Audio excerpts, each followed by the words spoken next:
Thank you all for tuning in to the Seafarer Social Podcast, episode 1 with Ivan Guzman. It's a fantastic episode, a great way to kick off the new podcast. One quick note before we start, I just want to let you all know that I'm going to be running the London Marathon this year in just under a month's time, and I am still raising donations for the Sailors Society, a maritime charity that supports seafarers globally. So if you really enjoy this video and you want to support a really good foundation, please hit the link below and donate today. Thank you. And I couldn't be more happy to speak with my first guest for the podcast, Mr. Ivan Guzman. For those of you who don't know, Ivan has attained an extremely large follower community on social media with around 2.2 million followers on TikTok and also around 300,000 followers on Facebook. And it appears to be getting bigger and bigger. So thank you, Ivan. How are you? Yeah, right now, Carl, I'm doing great. It's such an honor to be part of this podcast and to talk to you today. It's really great. No, I really do appreciate you coming. So, Ivan, I don't know if you know this, but I did actually live in the Philippines myself for around 12 months. Which island is it you're from?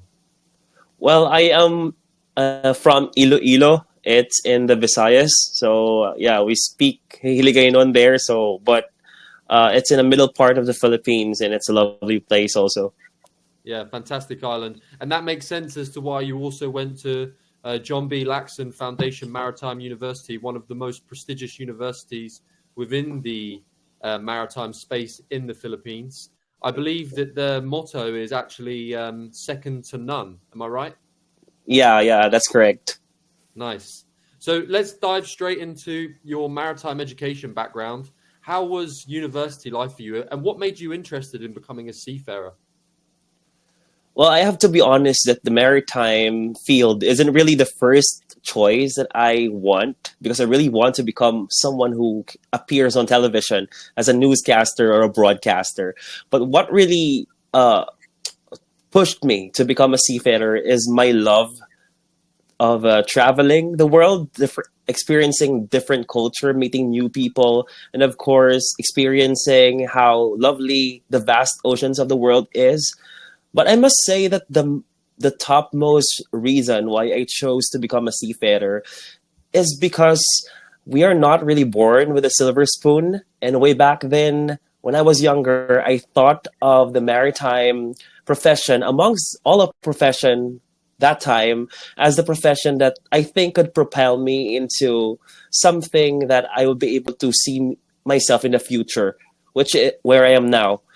And I think of the maritime profession as the profession that could let my family experience the best of life in the fastest way I can, knowing that we all know that it's a high paying profession. So that time, that was really my mindset. But diving into the profession right now, experiencing how hard it is and how rewarding also the job is, I learned to love the profession as it is, and not just because of the practical reason, but of the reason that I could be able to help the society in terms of global shipping and transport also. Nice. Yeah, I've heard many people within the Philippines share the same kind of motivation that you just shared. You know, it's a very noble career, and lots of parents are extremely proud to take their children through university. Speaking of which, did your family support you to get into John B. Laxon Foundation Maritime? Because I know that it's a private university, right? Well, actually, they did not really know that I'll be entering a maritime university. I just let them know when I was able to pass the entrance examination.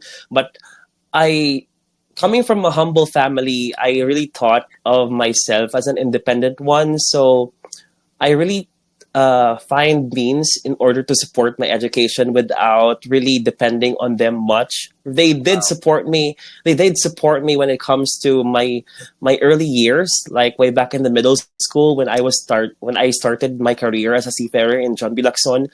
But stepping into the college, I became a student council president, which I got my tuition fee decreased by that, and also I am part of the academic scholars. So they didn't really I am really happy that I was able to help my family in terms of finance, because I think that's the best gift or reward that I can Yeah.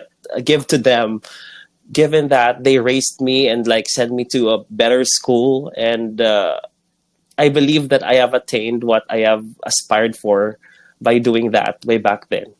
Fantastic. And how many brothers and sisters do you have, or are you an only child? I have two siblings, one brother and one sister. Older or younger? Well, I am the oldest to one amongst my I siblings, so see. basically I am the breadwinner. I see. I see. So, do you think that your younger brother will also aspire, or your sister will aspire to become seafarers? Well, I am really supportive in terms of their career choices, but if you would ask me, I will support them if they want to, but I think I will like guide them first, knowing that I know how the maritime industry feels and how the work scope in the on board is. So I think it's better for me to be able to like educate them first and like let them think clearly of about entering this profession, because I know it will be really tough. Yeah. Yeah. No, I totally agree. Um, One thing that I'm interested in knowing, when you were at university, what was the rate of those who successfully passed the degree and then went into seafaring? How many people actually made it? Well, actually, when it comes to the numerical figure, I cannot really give an accurate one, but this is quite one of sad reality when it comes to the maritime industry in the Philippines, knowing that the number of maritime students entering the different universities right now is increasing, but the number, I think, only few of them is given the chance to go on board, which is really Yeah. actually sad. And coming basing on my experience, most of those maritime students you won't be able to get on board if you will not be able to get a company as early as you're studying. So if you study and you get a company when you're still in college, that's a great thing. But once you graduated and you still don't have a company, then you'll be really having a hard time getting into a company. And most of my friends that I know, close friends, they graduated, they're all intelligent, they're all very dynamic, but they graduated without a company and they still need to work as a utility in shipping companies, which is a good thing.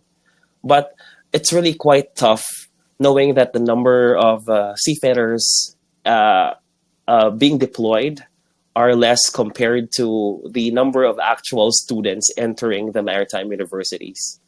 Yeah, and I think that's a really important point, because one of the things I found from my experience in shipping is when you're at these maritime events around the world and you're speaking to the executives of big shipping companies, lots of people are talking about this thing called the recruitment retention, and they're saying that they're struggling to find seafarers. But actually, from my time in the Philippines, I found that it's the complete opposite. There are so many people who want to become seafarers, but they're struggling to find that time on board. And when they do have to go on board, it's for 1 year, unpaid. So they have to sacrifice no earnings for a year. It's a really tough ask. And somewhat it creates a little bit of confusion almost, because one side saying, well, we don't have enough seafarers, and then the supply in the Philippines is saying, well, we have so many who want to become seafarers, cadets are ready to go on board, they're just not given the chance. Yeah, I agree to that, because like I really have witnessed one of my friends struggle, and I can really attest that he's really a dynamic person. But up until now, he wasn't able to go on board, and just I'm just supporting him and like motivating him to one day your time will come. It's just that your skills is there, all of your documents, all of your certificates are complete. It's just that it lacks opportunity. Yeah, well, I pray that your friend eventually finds an opportunity to get on board. So moving on, let's talk about the transition from finishing university and graduating to actually going on board ship. How did you find that gap? You know, jumping from academia to your work life. I know that your first contract, correct me if I'm wrong, was with PBM. How was that transition, and how did you find, actually finally going into the workforce?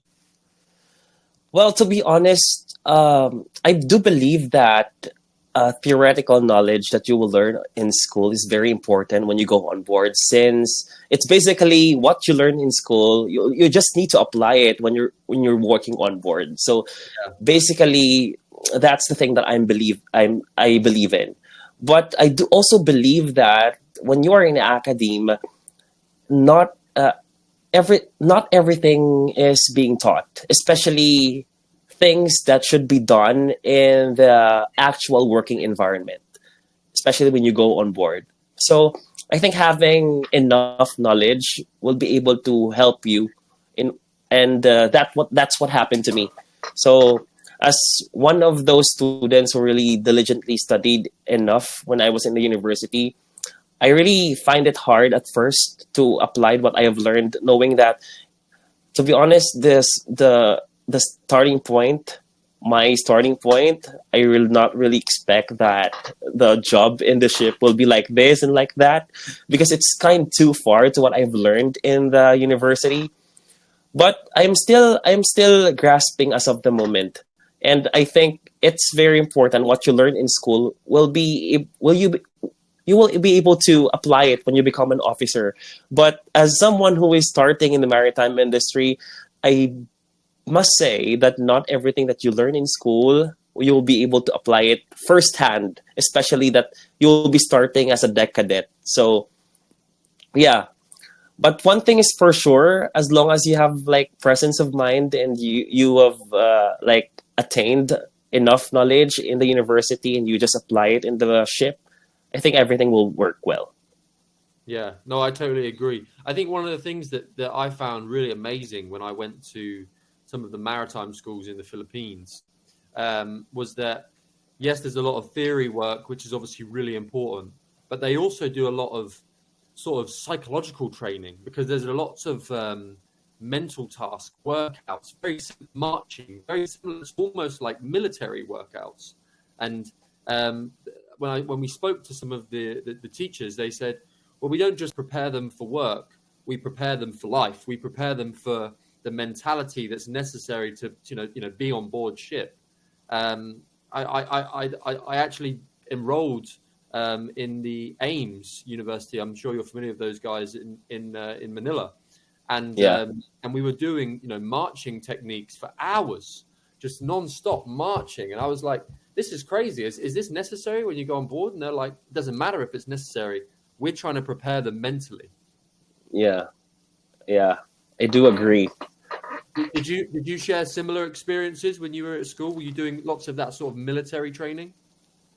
Well, way back then, I am part of the ROTC program of our university. So I did share the same experience, but not as the same compared to other university, because our university is like, what you call this? It's like a semi-military school. So we focus on discipline, but at the same time, the top priority must always be the academic side. So it's a balanced environment to like develop the character of a student, a disciplined student, at the same time as someone who gains enough knowledge working on board. Nice. Yeah, and I think that's really important. There has to be a balance, and obviously the theory stuff is super important, because it's what you need to be able to execute the job. But somewhat, I can also understand why they would do those physical trainings to keep you mentally strong. So lots of people are wondering, Ivan. The big question is, what got you into making content online? How did this all start? I know that a lot of your content is based around educational content, so talking to cadets and young people who are interested in a career in seafaring, and giving them the realities of what it's like to work on board. What motivated you to start creating this content? Well, actually, to be honest, I really did not expect that I will become a content creator because it was really not in my mind of like producing contents that would be beneficial to seafarers, younger seafarers to be specific.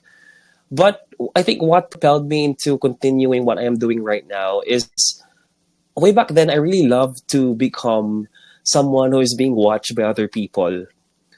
And I think for me to be able to make that dreams into reality is to incorporate it to what I am doing right now. So I think of a way of creating videos, being passionate towards it, but at the same time thinking of a way that it could not just benefit me. I am not the only one benefiting this because people are watching me. I want also other people to benefit to every words that I am saying, and that is through education. So I believe that right now, I don't know if what is the level of influence that I've given to the younger seafarers, especially to on my audiences. But one thing that I am pretty much sure of is I'm really passionate towards sharing what I learned, sharing what I have obtained when I was still a cadet up until now, up until I became an officer. And I'll never get tired of doing it as long as I know that I have something to share. And I do believe that it's not about your current standing, your current rank that will be able to like allow you to share something to people. It's in you, it's your experience, and it's your willingness to share to other people. And that's just what I am holding, the reason that I am holding right now, why I continue to share to other people. Yeah, that's a fantastic reason to do what you do. In fact, it actually reminds me of a conversation I had once in Manila. I was in a coffee shop and I was speaking to a very famous man in the Philippines called Kuya Kim. Are you familiar with Kuya Kim? Yeah, one of the people, one of the like well-known people that I really idolized also is Kuya Kim. Yeah, Kuya Kim was an amazing character. I actually had the pleasure of being able to sit down and have a conversation with him. And when I asked him about, why he creates the content that he makes, which is primarily based around, well, his passion, his religion, and his hobbies, and he talks about Christ. He talks about motorcycling because he's really passionate about motorcycling, and he talks about fitness, and he shows his fitness regimes, even though the man's in his 50s. And he said the exact same thing. He said, I want to inspire the next generation. So naturally, it gives me a reason to hold myself accountable, but it also allows me to express and show my interest and passion to the next generation, hoping that they go on to, create a stronger relationship with their religion, create a stronger relationship with their physical health. So who knows, Ivan? Maybe you'll be the next Kuya Kim. Well, maybe we'll be manifesting on that. Yeah, I'll be manifesting on it too. So, Ivan, tell me about your creative process. How do you come up with the idea to create a video? Is it just an idea you randomly have, or do you sit down and plan it? How do you come up with the inspiration to create your content? Well, it's not a secret that I base my contents on what my audience wants to know. So basically, I just have my internet back when I was in when I was when a ship arrived in port. So I take time in scrolling through my feed and like reading the comments. And if I see something that people are interested in, then definitely I would grab it and create a content about it, especially if it's in line with my niche, which is an education aspect. I will definitely grab the comment and like create content about it. So normally I'm not really fond of creating scripts. So sometimes I do a research about the topic for just to support my what I learn or what I know. So that's how I usually create my content. And when it comes to my idea, I don't really create content basing on the thing. I create content based on the things that I just know. So if don't know a certain topic or I don't know a certain like question, I tend to study more of it because as an educational content creator, it's really important for me not to just spill things out of my mouth, but it's should be factual and also based on experience. So yeah, as an educational like, content creator, it's really important that we share things accurately, if not accurately, but based on your personal experience. Yeah, no, I totally agree. I think that going back to the first point you mentioned, actually just taking the time to read your comment section is such an important way of being able to get inspiration for what your audience wants to see instead of maybe just guessing what's going to work. Actually, a really great way of doing something that is going to work is just listening to what they want. But in order to be able to get to that position where you are getting comments and feedback, you have to build the community first, right? So what I want to know is how did you go from creating a profile on TikTok with 0 followers to now growing it to 2.2 million followers? And how long has that process taken? And also, was there a specific piece of content that exploded? How did it happen? And how long did it take to happen? So here's the story about how I ended up becoming a content creator and having 2.3 million followers as of the 3 moment. million. Sorry, 2.3 million. Sorry. Yeah, I just turned 2.3 yesterday. Wow. So it's already 2.3 Congratulations. million. Yeah, Congratulations. so when I was still in the quarantine way back in the peak of the pandemic, that was my first vessel, as far as I remember. Way back then, I am already a content creator with around 10,000 followers. But my content way back then isn't really focused on education in the maritime field. But I was called by the company that I need to go on board for my first OBT or onboard training. So I thought that it was the end of my dream. It was the end of my passion of becoming a content creator because there is like a limited internet connection on board and there is no way for me to upload consistently contents. But I told myself that I will never be a content creator, but I can still record videos of my life on board and upload it on my TikTok as a personal diary of what I have been through and what I have worked hard for.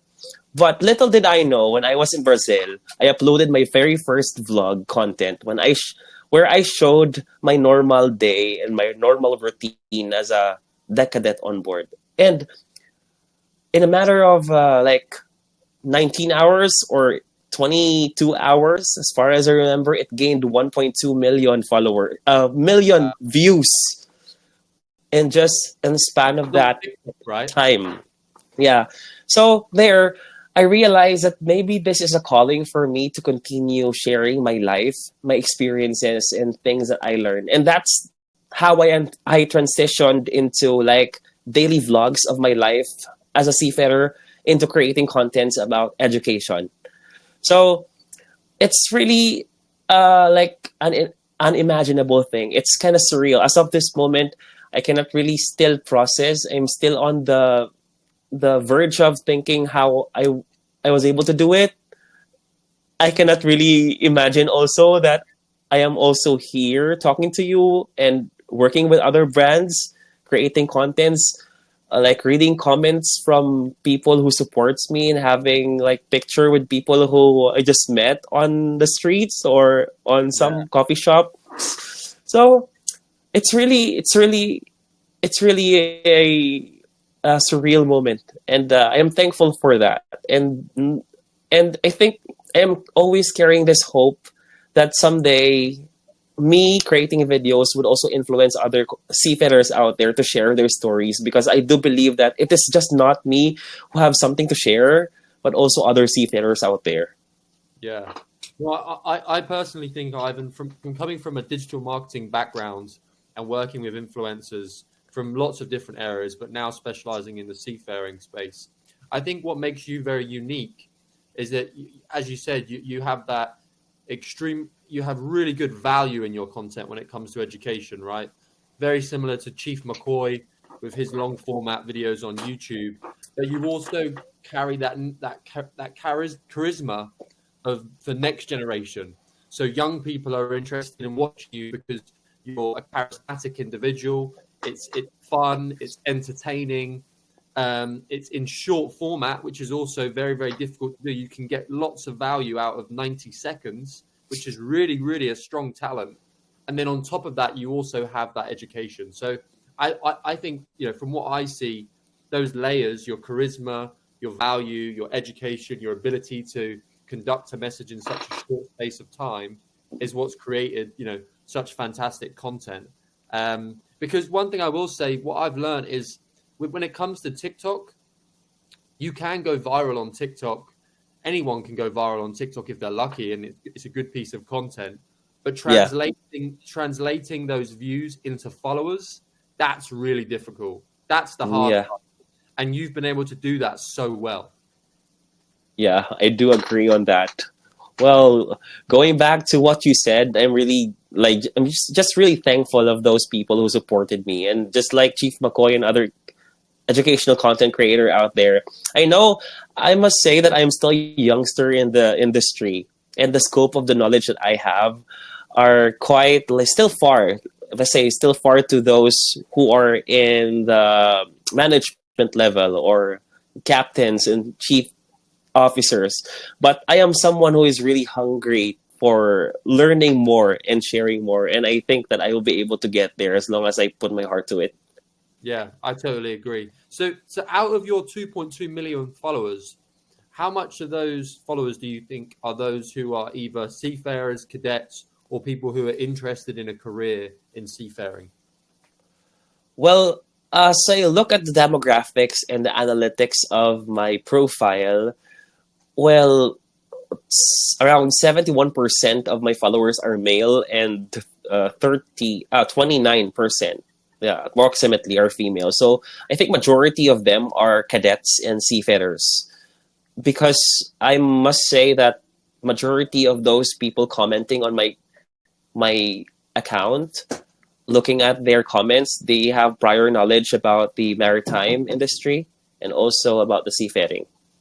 Yeah, I noticed this as well, actually, which means you have, a really, really strong audience for those who want to communicate to seafarers and cadets. Moving on, one of the really interesting parts I also found in your content is you talk about the challenges on board ship, right? You promise to your audience that you don't want to sugarcoat the realities of working at sea. Could you tell us a little bit more about the unexpected challenges you faced, perhaps in the early days or even now, while working on board ship? Well, I always tell my followers of how really tough the profession is, and I once created a content discussing why you should not become a seafarer. So I created the content just to make sure that the audiences who dream to become a seafarer someday really know the sacrifices and the consequences of choosing the maritime profession. And as for me, I really showed some of the videos how I work on board, like the struggles of working on board in a different working environment. I always show it to them and explain to them that you'll be working in a different environment. When it's cold, you need to work. When it's too hot, you still need to work. The diverse weather conditions, the diverse people that you need to work with. And I think those sleepless nights at the port wherein you just slept for like a minute and you'll need to wake up because there are some still work that to be done. I think that the most challenging for me is blending in with different people with different culture and different belief. Because on board I always tell my followers that you should know the value of being adaptable, to adapt to the environment and to adjust to the attitude of people, because that's the way that you'll be able to create a harmonious place on board. The job in the ship is a routine job, so it's just a cycle. You'll be able to like get used to it, but I think the most challenging part is that you need to maintain the utmost respect and the utmost a conducive working space for your workmates and the entire ship. Great answer. Yeah, no, I totally agree. Creating a strong community while working on board is so important because they become your brothers and sisters, right? Yeah. moving on to the next question, I want to know a little bit more about how does your employer react to your content creation? Are they happy that you're creating content? Do they encourage you to do that? Is it something that's quite taboo? What's the overall feeling towards you creating content while being on board? Well, that's the thing right now. I'm already getting some attention to the in the office, and I'm really quite like surprised and happy at the same time that they are very much supportive of what I am doing right now, and as a content creator also who share educational content and about my life. Of course, we need also to adhere about the company policies that we need to like Yeah, keep in mind, of course, in terms of creating contents that should not like involve things that should not like degrade the company's brand. But I am also making sure that I am setting boundaries and limitations when it comes to creating content, and I am well aware of the company policies. And I'm. It's a good thing that they are very much supportive and they encourage me to create more content and like to continue my hobby and my passion. And as a matter of fact, I was able to like I was able to get an email from the company, like they want to include me in a newsletter and have an article of me being a content creator and my thoughts about my overall experience in the company. So I think that's a good sign that I am developing a good image, not just only to my audiences, but also to my company, and I'm giving a good impact to them. yeah, no, I totally agree, and it's great to hear that you have an employer that is right behind you and encourages you to keep following your content creation because you're right, it spreads so much positivity and encouragement for the next generation who may be interested in having a career as a seafarer. I'd like to talk a little bit about your future aspirations. I want to talk about two different sides of this. I want to talk about your future aspirations in terms of your influencer position. So, where would you like to see yourself for the next 2, 3 to 5 years from an influencer perspective? And then I also want to talk about where you see yourself as a seafarer. Do you dream to go on to become a higher rank? What rank would you like to foresee one day? Would you like to be a captain? But let's talk about influencer first. Where do you see yourself for the next 3 to 5 years when it comes to your community online?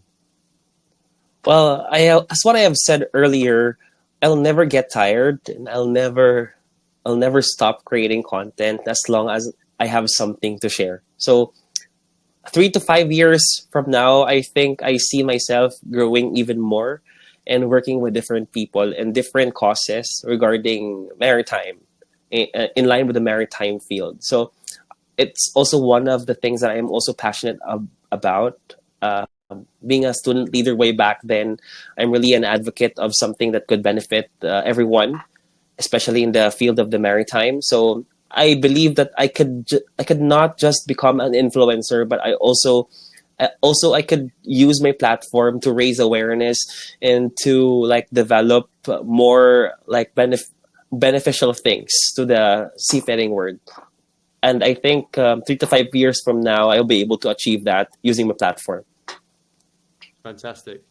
I think that's a really, really awesome goal to have, and I think you're going to inspire many, many more generations from the Philippines and from around the world. I know that people in India are watching you, and I know that people in Indonesia are watching you. I've spoken to many people from seafarers from around the world, and they all refer back to you when it comes to valuable content. So keep doing what you're doing and keep inspiring. And in terms of your seafaring career, where would you like to see yourself from a rank perspective? Do you dream to become a captain one day? Well, in terms of a maritime career, I do believe that um, if where my faith would take me, I'll definitely grab the opportunity, and as long as I can, and as long as I am still the fire is still burning, I'll be able to like get into a higher position. But I have to be honest that I am really into teaching, so there is a possibility that when I'll be able to get into like a second officer rank or chief officer rank. And I think that I am already stable and I'm contented with my life. I think I'll not stay long in this profession, and I'll choose to devote myself into teaching what I have learned on board as an officer into maritime universities or training center. That's really what I plan in the future. Because to be honest, I also said this to my followers during my live sessions that I am not really planning to stay longer in the ocean. I would like to. I opt to what you call this one. I opt to devote myself being with my family and not just devote myself into the vast oceans of the world, because I know that I have given myself enough time working in the ship, and I think it's due time for me to share my knowledge to other people at the same time being with my family in the Philippines. Yeah, no, I think that's a really great goal to have. I think you'll definitely easily achieve an officer rank. And I think that the fact that you're prepared to give back to the community, even when you go back to shore, is really, really important. I'd like to introduce you at some point to a guy called Praneet Mehta. He's an Indian ex-chief engineer. He runs a YouTube channel called Merchant Navy Decoded. Check him out. He Okay. went back on shore, and he's now opened 6 maritime schools in India. And he's now doing content creation around education, but he's also physically teaching the next generation how to become fantastic seafarers in India. I think you two would get along really well, actually. So remind me to introduce you to him at some point. Okay. Thank you. Maybe we could do a podcast, the three of us. That could be fun. Yeah, I think I'm really looking forward to it in the near future. Yeah, me too. So Ivan, thank you so much. I'm creating a closing tradition for the podcast. So I'm going to ask you at the end of this. We're not going to do it on the podcast. We can do it privately. I'd like you to write down a random question that you have for the next guest. So they won't know that it's from you. But I'd like you to think of a question that you could ask them that I can then ask them at the end of the next podcast when I speak to them, and then we can create a chain. But my question to you, to start things off, is what does it mean to you to be a seafarer? To be a seafarer, it means a lot. It means that changing your life for a better, but at the same time working with an environment and giving back to the society by delivering goods to different places. So it's really a huge responsibility, and it's really a huge privilege to work at the same time travel the world. So that's how seafaring is. And I really love my job, and I hope that future seafarers would really love their job too and share their story someday. Fantastic. And I actually have a second question. I've just thought of one. Please forgive me. Okay. As you know, internet is getting faster on board. We have Starlink, which is rolling out now on many vessels. And seafarers are going to be more and more connected with the rest of the world while at sea. How important do you think this will be in the future when it comes to new content creators from the seafaring space coming out? And Well, I really, how important do you think digitization will be within the seafaring space? well, I really do believe that connectivity is a must when it comes to working on board, knowing that you are away from your family. And I think it is one of the most important thing that companies and the maritime sectors should really invest, because right now the generation is moving forward, and as you have said, the technology is also moving forward. So I think it's best to invest into things that could really like alleviate or increase the connectivity of seafarers to their families. And when it comes to content creators out there, I think it is really a good avenue for them to be able to have access to internet connection in a quick instance. Because as for me, like spacing on my experience, for example, I needed to buy SIM cards from different places just for me to be able to upload contents. And by having a stable internet connection on board as a content creator, it would really help me less my expenses, but at the same time, being able to consistently upload contents on a daily basis. But on contrary to that, of course, limitations should comes. Limitations and boundaries should be prioritized also. Of course, there are some certain standards and certain rules that a company should impose when it comes to the content creation. And I think one thing that I could say to future content creators is just be mindful to what we call the social media policy of every company, because it's not just creating content and publishing it, but at the same time knowing what is the right thing to publish.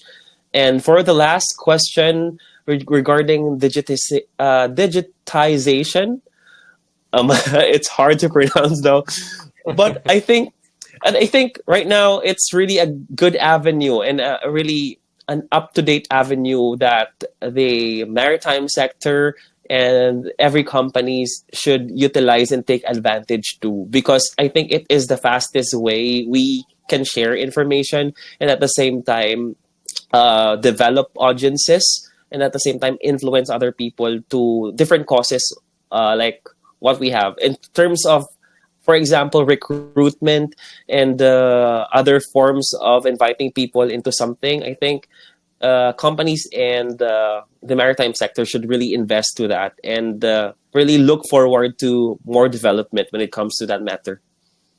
Great answer. Ivan, thank you so much for your time today.